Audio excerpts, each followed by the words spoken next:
Hey guys, it's Angel. Welcome back to the channel, and we are looking today at a new aircraft coming for the sim. This is the Sailplane Discus 2. This is produced by GotFriends, the guys who brought us the GB, and there aren't a lot of sailplanes in the sim, nor are there many of this quality. Now, full honest truth, I've been helping with some beta testing on this, and they gave me permission to show you guys a early release, shall we say, preview. Now, am I going to be beholden to anybody? No, because this one is a freeware plane. It is coming out of the 1st, so you'll all get to play with it this weekend as the new year comes in. It's time for soaring. Now, this is sim study level rather than realistic study level, in that the sim itself doesn't really support gliders yet. So you have to start on the runway. There are certain other, should we say, trade-offs you have to make for it to really work. Now, there's things like pitot heat, ropeless winch launch, runway only spawning, yada yada. These checklists have been added to ease simulator use. They've said that they'll be expanding it to a more realistic full realism as the sim supports gliders. Now, this will be on flightsim.to as of the 1st, so you'll be able to get a hold of it from there.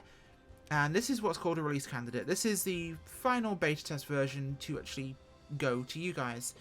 Now, this was made by Sailplane, and it's a standard class sailplane, and it's one of the most popular and classic ones they've ever produced. Of course, the new version has actually competition now, but the Discus 2C is very popular. Let's take a look at it, shall we? There we go. Now, we'll take a look outside before we go inside. And as you can tell, it's a sailplane. They're big, and they fly good. That is their strength. Yep, totally their strength. Now, actually really nicely modelled, I will say, and I always like to look at the wheels to tell just how well something's been made, and not bad. Including little tiny wheel here at back. Yes. Little tiny wheel. Only has 2. So you're best hoping you get your wing up pretty quickly. Of course, things like the pitot at the back here and other intakes. Well, not intakes, they're pitot sensors, I should say. We have one landing light on the front of the aircraft. Now we go inside the cockpit, and of course we have the FLAM system up here. We have a lovely canopy that does in fact open. And the console comes up like the real one does to actually allow you to get your legs in and out, because it's a rather tight fit in reality. Let's close this over. Now on this side we have a small window. You can click it open, airflow, or you can open the whole side window there for a slightly larger gap, in case somebody wants to pass you a sandwich before you take off. We have gear, we have trim, we have speed brakes, we have ballast release, we have custom checklists here, which because of the angle of the sun I'm in, you can't read them, but you can now. So, of course, you can go over these items and decide what you want to do. Now, of course, we have got some other systems in here that are functional with, for example, Kinetic Assistant plugged in, which I do currently have plugged in, but I'm not very good at using it, so I'm not going to, because it gets a bit weird. I don't know how to use Kinetic Assistant, so I'm not going to look like a fool and do that. So we'll leave it at that, shall we? Yep, go away, Kinetic Assistant. Right. So we have winch control. This allows us to have a winchless, or ropeless, shall we say, launch system built into the glider. And we have an AC vent over there. See? Nice. We connect this, we can set up speeds, but before I do that, we have nav maps, we have simple navigation systems, we have a combination of the two, giving us an attitude indicator, we have status page for various details. All basic useful features. Now, behind the yoke, which is removable of course, rope release, battery, transponder settings. Up here is the glare shield lighting. Of course, instrument adjustments as usual. Pitot heat, of course, and that's for working with Kinetic Assistant. If you're familiar with that, this will all work. Now, if I press this, it gets really dark all of a sudden. Why? Nice cover. It's a small feature, but I think it adds a lot. It's one of those nice little playable features. It adds to the experience in my eyes. Okay, so let's go and take off. Now, The ropeless launch may take you a little bit of getting used to. Maybe the kinetic assistant is going to be better for you. That's a personal preference thing. I'm not an experienced sailplane pilot, full stop. So this is going to be messy. Head tracking on. So if we're going to do this, we're going to do this as well as I can manage. Right, let's go to our launch control.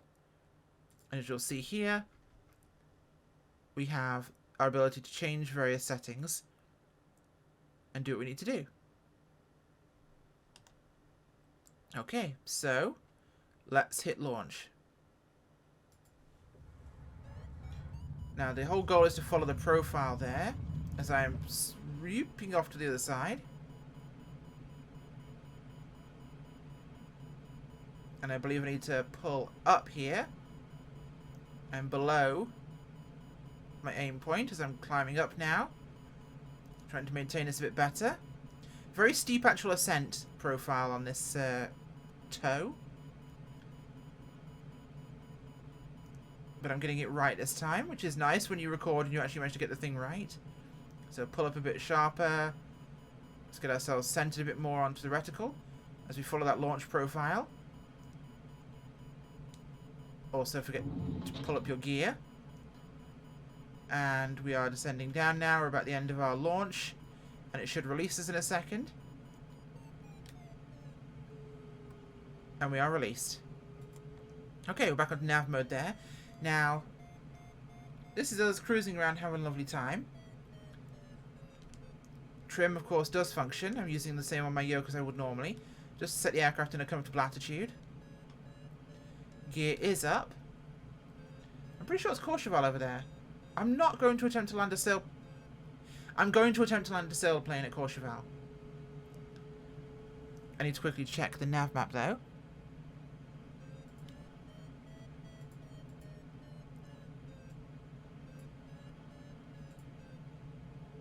Yeah, I'm doing that.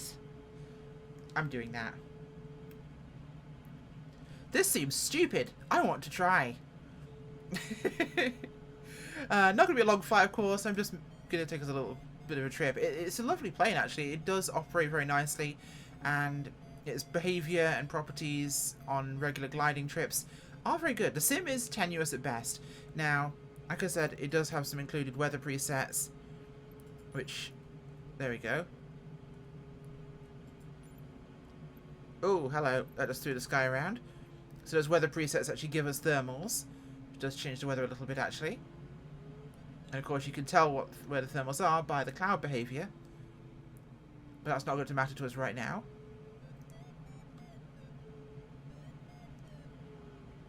As we're looking around for the airfield. And I do see it. Let's set ourselves back to something normal, because we're catching a bit of turbulence, which is good, I guess. But we'll go off ridge. Oh, hello. And we also have Alps. Oh, this is... Oh. Oh, it's snowy now. Snowy Alpine cruising. No, we'll go back to ridge. Because it at least looks pretty, and it's giving us ridge lift, which is useful. So the field is going to be down there, I believe, on our right-hand side. We'll obviously have to kind of circle around a little bit.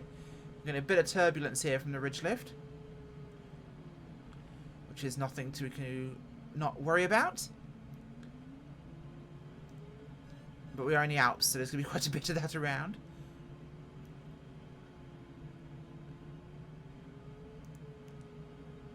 So it should be over there. As far as I can tell, if it is, yeah, I can see it there on the hillside. Let's do some stupid, shall we?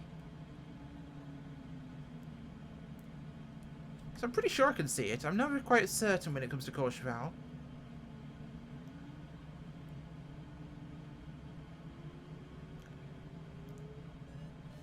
I'm pretty sure that's it over there. Oh, is that it there? Yep, there's the strip. Okay, Courchevel. Got it. Let's reset that to normal. Set our trim. We should be plenty fine in terms of altitude to reach Courchevel as we are. But I think, you know what? Why not try and land a sailplane somewhere entirely inappropriate, like a difficult runway? This could go very well or very badly. It's going to be a real toss-up. But we'll soon find out if it's even possible. Altitude's feeling good. Speed is feeling good. We've actually got a decent amount of performance here. We're going to hit close to this ridge line here just to give us a little bit of lift and assist us with this.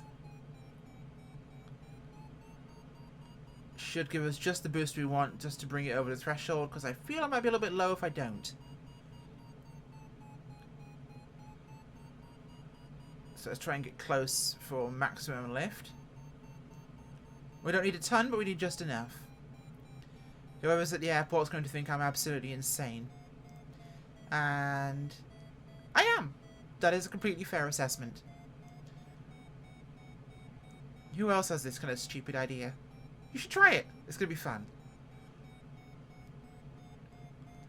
Now, of course, gliders are where the maneuver known as a slip came from. That and helicopters. And it's very useful. Come on, give me some lift, please. That's what we wanted. A bit of lift. We may come up short on this one, but I'm going to try my best.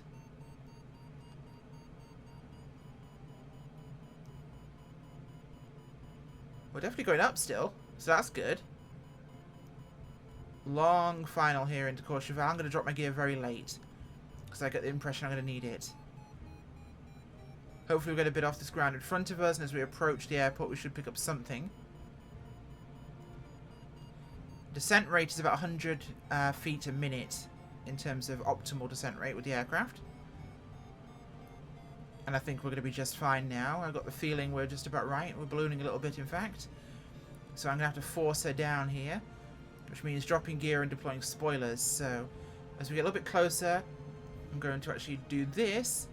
Cross my controls. So rolling left whilst ruddering right. Gear down.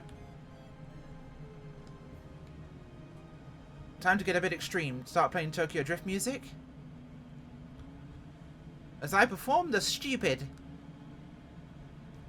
Why do I get the impression I'm going to become the female version of Jeremy Clarkson for flight sim channels? This seems dumb. Let's do it. And we'll kill a little bit of speed by popping her up and spoilers out.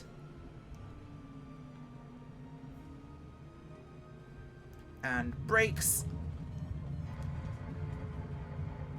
Oh, hello field. Hello field. It counts. It counts. I'm down and I probably walked away. I caught a wingtip. That's one thing you need to remember when you're actually landing these things, is keeping yourself level on the landing roll as we slide down a French mountainside. Yep, there we are. Just chilling.